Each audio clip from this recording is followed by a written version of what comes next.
Hi, Zach Dobson here with another Friday photo tip. This week I want to do a photography PSA. So this is for everyone, whether you're a photographer or not.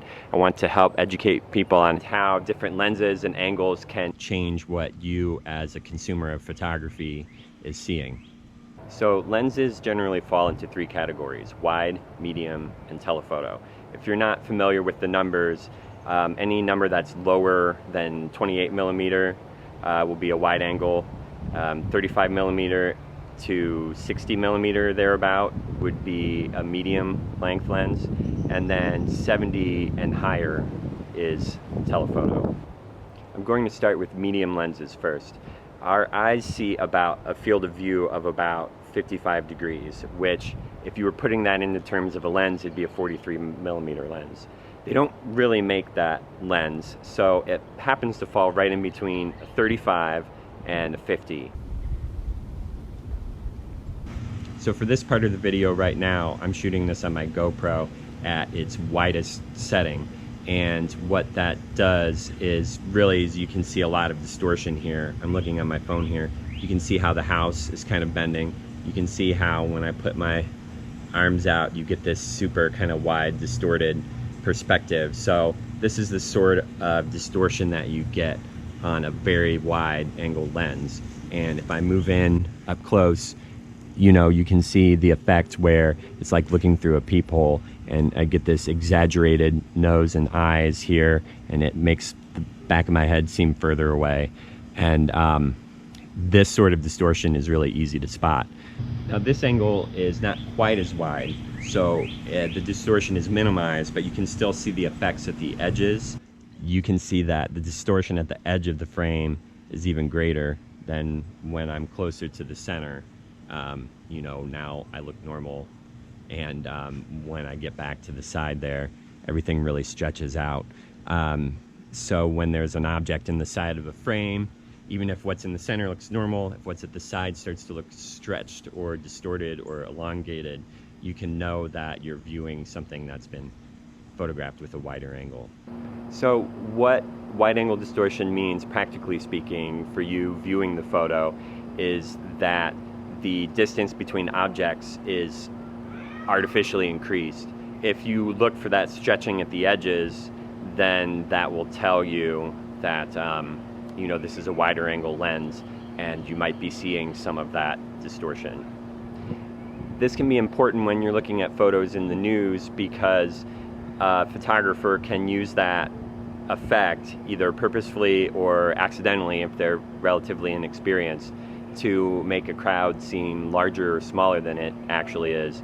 So if the photographer is up close to the crowd with a wide angle lens, and it kind of looks like people are stretching out from side to side, and you can't really see too far what's back behind there, it really makes the crowd look maybe bigger than what it is.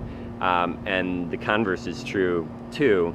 If the photographer is back further from the crowd and they're shooting with a wide angle, then that area in front, that empty space, is kind of artificially enlarged, and then the crowd more in the background of the photo seems smaller because of the distortion of the wide angle. Now into telephoto lenses.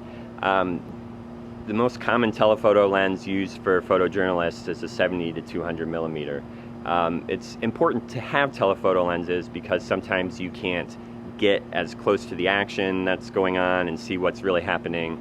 It provides the viewer a closer look into things, but it also distorts the image a bit in that it makes objects look closer together than they might actually be.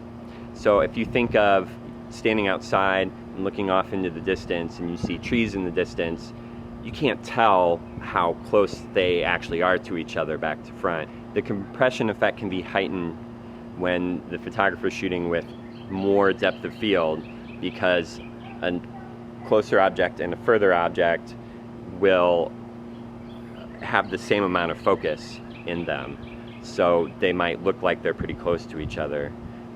Whereas if something closer to the camera is in focus, the stuff in the background is out of focus, and that kind of gives you a better sense of distance. So a photo with more compression looks more two-dimensional because what you're doing is you're looking at a bunch of objects that are further away from you. So if I walk all the way to the back of the frame here, the image is going to look a lot flatter in the video.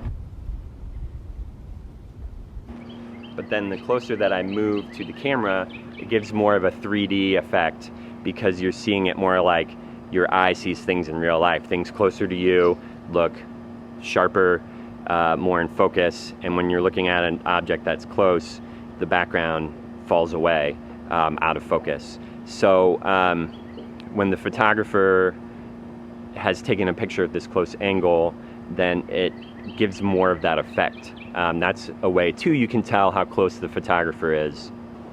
What that means practically for you as the viewer of an image is that the farther the photographer is from the subject that they're photographing, it gets more difficult to judge distances between the actual objects and subjects in the photo. So the best way you can spot this compression and its effects in a photo as a viewer is to look at the size of the objects relative to each other. So if there's a child in the photo and there's an adult in the photo, and the way the photo's shot, it looks like they're essentially the same size, obviously then that means the adult is further back than the child. So it can kind of trick your eye when you see that. So, you know, if you see and it looks like two people are close together and you want to know, I mean, kind of look for those cues. How big are they compared to the other person? If there's a significant difference, you know, then they're not standing right next to each other, even if it appears that way.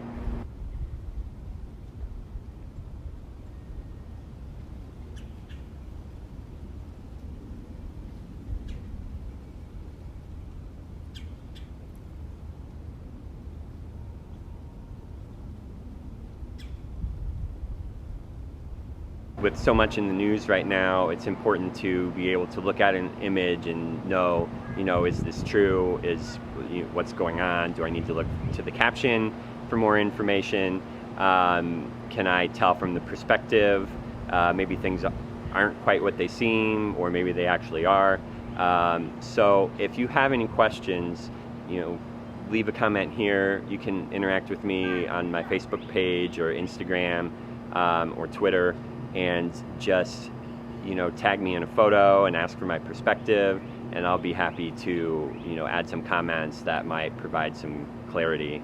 So thanks for stopping by and checking out this week's Friday Photo Tip. I hope you found it helpful. Tag a friend who might be interested. Follow us on YouTube to further the conversation there. Keep it real.